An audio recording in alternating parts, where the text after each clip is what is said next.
আপনি কি কখনো ভেবেছেন আপনার দৈনন্দিন জীবনে যে পোশাকগুলো পরেন এগুলো কোথা থেকে আসে, কিভাবে কাঁচা সুতা থেকে তা রূপ নেয়, ফ্যাক্টরিতে কত ধাপ পেরিয়েছে আর কিভাবে শেষ পর্যন্ত দেশি ও বিদেশি বাজারে পৌঁছায়? আজকের ভিডিওতে আমরা দেখব বাংলাদেশের গার্মেন্টস শিল্পের পুরো প্রক্রিয়া, কাঁচা তন্তু থেকে শুরু করে রপ্তানি পোশাক তৈরি পর্যন্ত। ভিডিও শুরু করার আগে গার্মেন্টস শ্রমিকদের উদ্দেশ্যে বলি, আপনার হাতের পরিশ্রম, দক্ষতা আর শ্রমই বাংলাদেশের পোশাককে বিশ্বের শীর্ষে নিয়ে এসেছে। গর্বিত হন, আত্মবিশ্বাসী থাকুন, আপনার কাজের মূল্য আছে। এখন ভিডিওটি যদি ভালো লাগে লাইক, কমেন্ট, সাবস্ক্রাইব করে হাতের কাজটা সেরে নিন। বাংলাদেশের গার্মেন্টস শিল্প শুরু হয় 1970-এর দশকে, স্বাধীনতা যুদ্ধের পর। তখন কয়েকটি ছোট ফ্যাক্টরি ছিল। আজকে এটি দেশের প্রধান রপ্তানি খাত। বার্ষিক আয় প্রায় 60 বিলিয়ন মার্কিন ডলার। দেশে প্রায় 4000 থেকে 4500 ফ্যাক্টরি আছে। 40 লাখেরও বেশি মানুষ সরাসরি এই শিল্পে কাজ করছে এবং অনেকেই সরবরাহ চেইন বা আনুষঙ্গিক সেক্টরে যুক্ত। দেশের জিডিপিতে অবদান প্রায় 12-13%। বাংলাদেশ গার্মেন্টস শুধু অর্থনীতির জন্য নয়, বিশ্বের পোশাক উৎপাদনের শীর্ষ দেশ হিসেবে পরিচিত। গার্মেন্টস তৈরির যাত্রা শুরু হয় কাঁচার তন্তু বা ফাইবার থেকে। প্রধানত তুলা, সিনথেটিক ফাইবার, ভিসকোজ, পলিয়েস্টার ব্যবহৃত হয়। তুলা আসে ভারত, চীন এবং মার্কিন যুক্তরাষ্ট্র থেকে। পলিয়েস্টার ও সিনথেটিক ফাইবার আসে দক্ষিণ কোরিয়া, চীন ও থাইল্যান্ড থেকে। তুলা এবং ফাইবার প্রথমে স্পিনিং মিলে পাঠানো হয়, যেখানে তার সুতা বা থ্রেডে রূপান্তরিত হয়। কাঁচা তুলা খুব নরম, ধুলো ময়লা থাকে, তাই আগে ভালোভাবে পরিষ্কার করা হয়। স্পিনিং মিলে কাঁচা তুলা বা ফাইবারকে প্রথমে ধোয়া ও পরিষ্কার করা হয়।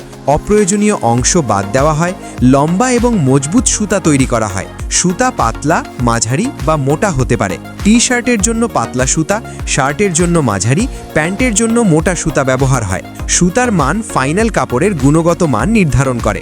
সুতা পাঠানো হয় উইভিং মিল বা নিটিং মিলে। উইভিং শার্ট, প্যান্ট, জ্যাকেটের জন্য ব্যবহৃত হয়। Knitting T shirt, polo shirt, hoodie তৈরিতে ব্যবহৃত হয়। এখানে সুতা বুনে তৈরি হয় গ্রে ফ্যাব্রিক, অর্থাৎ রংহীন কাপড়। উদাহরণ, একটি সাধারণ টি শার্টের জন্য প্রায় 220 থেকে 250 গ্রাম সুতা লাগে। গ্রে ফ্যাব্রিক পাঠানো হয় ডাইং ফ্যাক্টরিতে।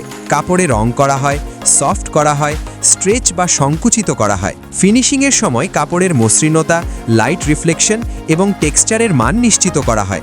উদাহরণ, জিন্সের জন্য স্টোন ওয়াশ, টি শার্টের জন্য স্পটলেস ফিনিশিং। বিদেশি ব্র্যান্ড থেকে আসে design pattern, size chart, quality নির্দেশনা। ফ্যাক্টরিতে প্রথমে তৈরি হয় স্যাম্পল পোশাক, যা বায়ারের অনুমোদন পেলে শুরু হয় বড় উৎপাদন। ডাইং করা কাপড় বড় টেবিলে বিছানো হয়। কাটিং হয় ম্যানুয়ালি বা অটোমেটিক কাটা মেশিনে।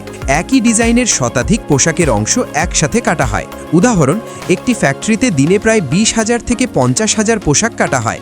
সেলাই হলো গার্মেন্টস ফ্যাক্টরির সবচেয়ে বড় ধাপ।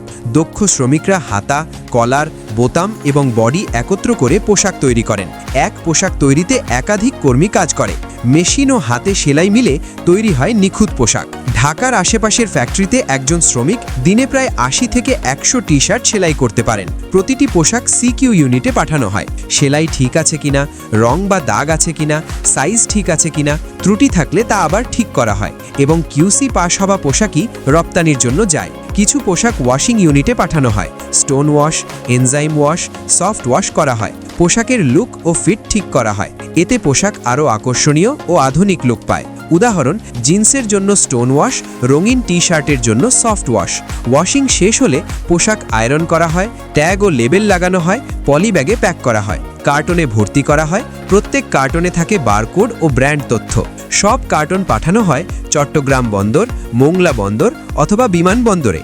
এরপর জাহাজ বা বিমানের মাধ্যমে ইউরোপ, আমেরিকা, কানাডা ও অন্যান্য দেশে পৌঁছে যায়। এইভাবেই কাঁচা সুতা থেকে শুরু করে বিদেশে রপ্তানি পোশাক পর্যন্ত পুরো প্রক্রিয়া সম্পন্ন হয়। বাংলাদেশের গার্মেন্টস শিল্প শুধু দেশের অর্থনীতির জন্য গুরুত্বপূর্ণ নয়, বিশ্বের বাজারে বাংলাদেশের পরিচিতি হিসেবে অপরিহার্য। লক্ষ লক্ষ শ্রমিক এই শিল্পের সঙ্গে যুক্ত, যারা প্রতিদিন কোটি কোটি পোশাক তৈরি করে বিশ্বের বাজারে পৌঁছে দেয়। ভিডিওটি যদি ভালো লাগলো লাইক দিন, চ্যানেলটি সাবস্ক্রাইব করুন এবং কমেন্টে জানান আপনি আর কোন ফ্যাক্টরির প্রক্রিয়া দেখতে চান।